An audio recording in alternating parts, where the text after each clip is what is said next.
This is what the new iPad looks like. A nice step in the right direction for the baseline iPad. It may not be as powerful as its older siblings, but it does certainly look like them. So let's talk about it.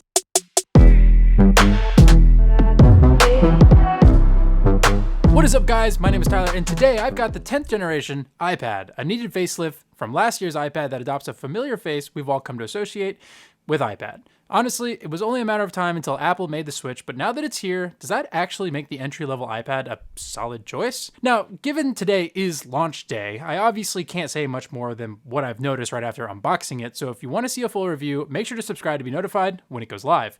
For now, let's cover what's new, what's changed, and whether or not it has the potential to become a better option than the Air or the Mini. Right off the bat, in the box you get, of course, the iPad, but you also get a nice braided USB-C cable, and yes, a power brick.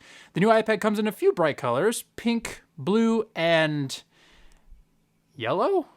Not gonna lie, when I ordered this, I was super stoked to try something new since the iPad Pro only comes in black, which, by the way, video on the iPad Pro soon, so stay tuned. Speaking of iPad colors, do you guys remember the rose gold color? Yeah, that was the sweetest color for the iPad. So when I saw yellow, I thought, hey, maybe this will be cool. And well, I mean, you can make your own assumptions, but personally, I'm not the biggest fan. So I'll luckily be covering it with a D-brand skin, like my old one. But hey, I hear the pink and blue are pretty sweet, so maybe try those instead. I think the issue is that yellow just does not come out good in aluminum, so now you know. Anyway, besides the offensive yellow color, the new iPad ditches the home button and moves the webcam so it's better suited for landscape mode, which was a smart move, especially because last time I checked, no one holds their iPad in portrait mode for FaceTime. If you do, let me know in the comments below what you think about this change. For everyone else, this will probably make more sense, as most of us probably have our iPad propped up with a case or a holder. In any case, it's a new 12 megapixel ultra wide camera that actually gets surprisingly wide. So yeah, this is about as wide as it gets here. As you can see, it's quite wide. And this is me holding it at a comfortable range. Like if I was FaceTiming someone, this is about where I would hold it. So pretty wide. This is probably the best feature on the new iPad so far that I've found. So if you like making FaceTime calls, this one's got you covered. It boasts a slightly larger 10.9-inch display that looks identical to the old one, which isn't a bad thing. Since you no longer have the chin or the top bezel, you get a much more uniform screen like you would see on, well, any of the other iPads. To keep things simple for now, the display gets plenty bright for what you need and has that same Apple look you're probably used to seeing. It's still 60 Hz, so don't expect ProMotion or anything fancy. One of the most welcome changes, however, are the new quad speakers. Again, taking a page from its older siblings, the base iPad now has 2 speakers on top and 2 on the bottom, giving you a more even sound. They're loud enough, but again, nothing special here. They're not nearly as punchy as the Pro, but they get the job done, and to be honest, most of you will likely be using headphones or AirPods. This time around, though, we do get a new camera in the rear, if you're into that sort of thing. It's a 12 megapixel wide camera that can now shoot in 4K, so that's pretty cool, but honestly, I really don't see anyone using this to record 4K video, but who knows? I mean, maybe use it for AR. Now, the one thing that absolutely drives me nuts about this iPad is that, yes, it supports Apple Pencil, and you're probably thinking, oh, cool, just like the Pro, right? Wrong. The base iPad is still only compatible with the first-gen Pencil.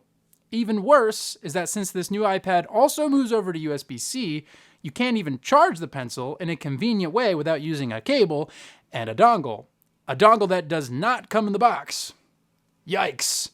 I honestly don't understand why Apple just didn't include second-gen Pencil support for this model. It really makes no sense. Maybe to keep it below the Mini? I don't know. All I know is that it's either going to really piss you off or not bother you if you don't use the Pencil. For me, I use my Pro for drawing and other pencil activities, so personally it didn't bother me from a usability standpoint, but considering this iPad is $120 more than last year's, I would have liked to have seen a bit more effort made since they do boast Apple Pencil support quite a bit. And I guess that brings us to a bit of a crossroad. The new iPad is certainly a step in the right direction for the base model, but just that, a step. It adds some new, very welcome changes I think people will love, but for my artists out there who want Apple Pencil support at the most affordable price, this quite literally is the most cumbersome iPad to use with Apple Pencil, at least for now. Get a Mini or an Air if you really want pencil support. But if you're just looking to finally get an iPad or upgrade your old one, I think the 10th gen could be a solid option if you strictly use your iPad for web browsing and media consumption, and maybe some gaming. Honestly, I hope Apple adds Gen 2 pencil support to the new iPad, because without that, it kind of falls flat, especially when the Mini is only $50 more and has a much nicer display, more powerful chip, and Gen 2 pencil support.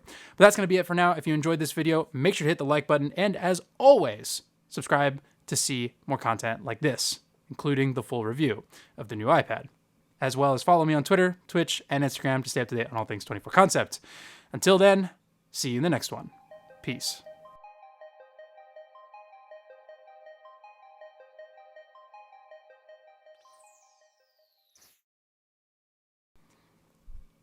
It looks gold. It's almost like we've gone back to the gold color. Like, this doesn't feel yellow. Does it look like yellow? I don't know. I guess. Like, in the right lighting, it kind of looks yellow. But generally speaking, I don't know. When I first pulled it out of the box, I was like, oh, that's like, it's like pea green a little bit. Kind of gave me pea vibes, you know? Like unhealthy pea vibes.